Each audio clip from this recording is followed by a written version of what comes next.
انسان مارا جائے، یہ کیسا ناشکرا ہے۔ اسے اللہ نے کس چیز سے بنایا؟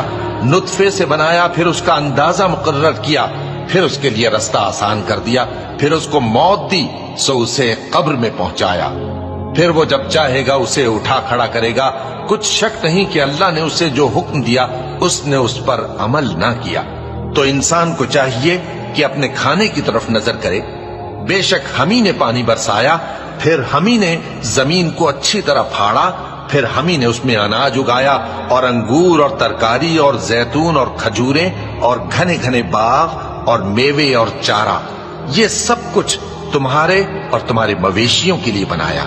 تو جب کانوں کو پھاڑنے والی آواز آئے گی، اس دن آدمی اپنے بھائی سے دور بھاگے گا، اور اپنی ماں اور اپنے باپ سے، اور اپنی بیوی اور اپنے بیٹوں سے بھی۔ ہر شخص اس روز ایک فکر میں ہوگا جو اسے سب سے بے دھیان